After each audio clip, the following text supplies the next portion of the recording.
Terima kasih telah bergabung dengan kami di episode kali ini.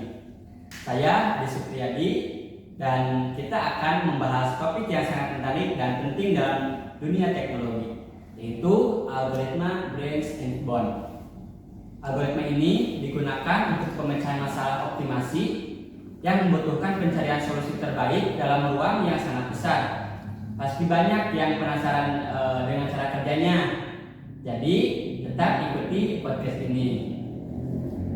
Untuk itu kita punya tamu spesial hari ini, yaitu Saudara Asia. Dia adalah seorang ahli dalam algoritma dan sudah berpengalaman dalam mengimplementasikan berbagai algoritma dalam dunia teknologi. Terima kasih banyak Saudara Asia sudah hadir di podcast kami. Terima kasih atas kesempatan ini, Adi Supriyadi. Senang bisa berbagi ilmu mengenai algoritma ini. Algoritma adalah dasar dari banyak teknologi yang kita gunakan sekarang ini. Namun, tidak semua algoritma mudah diterapkan pada masalah dunia nyata. Salah satunya adalah algoritma Brains and Bond. Saudara Asia bisa jelaskan kepada kami apa itu algoritma Brains and Bond dan mengapa algoritma ini sangat relevan dalam dunia teknologi saat ini. Oke, baik. Algoritma Brains and Bond ini adalah teknik pemecahan masalah yang digunakan dalam pemrograman optimasi. Prinsip utamanya adalah membagi masalah besar menjadi beberapa submasalah ataupun branching, dan kemudian membatasi pencarian solusi dengan menggunakan batasan bond untuk mengurangi kemungkinan solusi yang tidak mungkin optimal. Ini membantu kita menemukan solusi terbaik dengan cara yang lebih efisien, terutama pada masa yang sangat kompleks. Jadi, daripada mencoba semua kemungkinan solusi, algoritma ini memangkas banyak pilihan yang tidak menjanjikan ya? Ya, jadi algoritma ini sangat berguna pada masalah-masalah seperti penjadwalan, rute optimal, dan bahkan dalam pemecahan masalah-masalah logistik yang melibatkan banyak variabel dan batasan. Saya kira banyak orang sudah melihat gambaran umum, tetapi mungkin contoh nyata bisa membantu untuk lebih memahami. Saudara Asia bisa memberikan contoh penerapan algoritma Brains and Bond dalam kehidupan sehari-hari atau dunia industri. Tentu, salah satu contoh koleksi yang klasik adalah knapsack problem. Dalam masalah ini kita diberikan beberapa barang dengan nilai dengan berat tertentu, dan kita harus memilih barang yang akan dimasukkan ke dalam tas dengan kapasitas terbatas. Dengan tujuan memaksimalkan nilai totalnya, dengan menggunakan algoritma Brains and Bond, kita dapat memangkas banyak pilihan barang dengan menggunakan banyak pilihan barang yang tidak akan memenuhi kapasitas tas atau yang tidak akan meningkatkan nilai maksimal. Jadi kita tidak perlu mencoba semua kemungkinan kombinasi barang. Cukup fokus pada yang memiliki peluang terbaik untuk memberikan solusi optimal. Tepat sekali. Di dunia teknologi, algoritma ini juga digunakan dalam masalah seperti pencarian rute optimal, seperti yang digunakan dalam aplikasi pengiriman barang untuk menentukan jalur tercepat atau terpendek. Menarik sekali ya. Bisa berikan contoh studi kasus dari industri yang lebih besar, misalnya dalam pengembangan aplikasi atau perancangan logistik.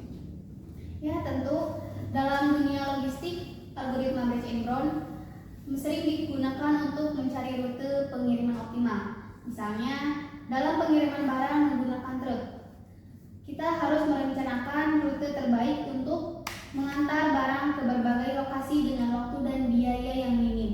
Algoritma ini membantu memilih rute yang paling efisien dengan mempertimbangkan berbagai faktor seperti jarak, waktu, dan biaya. Itu benar-benar mengoptimalkan proses pengiriman. Jadi meskipun rute yang harus dicoba sangat banyak, Brains and Bond bisa membantu memilih yang terbaik. Tentu dengan banyak manfaat, pasti ada tantangan dalam menerapkan algoritma Brains and Bond. Benar kan?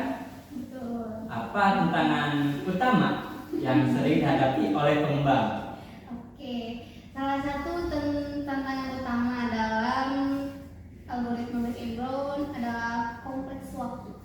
Pada masalah yang sangat besar, jumlah submasalah yang perlu dihitung bisa sangat banyak. Hal ini bisa menyebabkan algoritma menjadi sangat lembut atau lambat. Untuk mengatasinya, kita harus menerapkan teknik pemangkasan yang lebih canggih atau menggunakan heuristik untuk mempercepat proses pencarian solusi. Jadi meskipun sangat efisien, pada masalah yang sangat besar atau rumit, kita masih perlu menjaga agar si algoritma ini tidak menjadi terlalu lambat. Ya, betul. Kita juga perlu memilih algoritma yang tepat untuk setiap masalah. Dalam beberapa kasus, kita mungkin menggabungkan Bayes and Brown dengan algoritma lain seperti Granny atau Dynamic Programming. Bagi para pengembang atau pelajar yang ingin mendalami lebih jauh mengenai algoritma Bayes and Brown, apa saja tips yang bisa Anda bagikan? Tipsnya mulailah dengan memahami masalah yang sederhana seperti Knapex atau Traveling Salesman Problems atau TSP. Cobalah mengimplementasikan algoritma ini pada masalah kecil, lalu secara bertahap terapkan pada masalah yang lebih besar. Jangan lupa untuk bereksperimen dengan teknik pemangkasan yang efisien dan selalu optimalkan kinerja algoritma dengan metode yang tepat. Jadi kita telah belajar bahwa algoritma Bayes and Brown adalah metode yang sangat efektif untuk mencari solusi yang optimal dari masalah optimasi yang kompleks. Dengan mengeliminasi banyak pilihan yang tidak relevan, dengan tantangan dalam hal efisiensi dan ukuran masalah, kita perlu bijak dalam menggunakan teknik pemangkasan dan kombinasi algoritma lainnya. Terima kasih banyak kepada saudari Asia atas wawasan yang sangat berguna ini. Terima kasih juga kepada semua pendengar yang telah menyimak hingga akhir. Jangan lupa untuk mengikuti podcast kami di platform lain dan menantikan episode selanjutnya yang tidak kalah menarik. Sampai jumpa.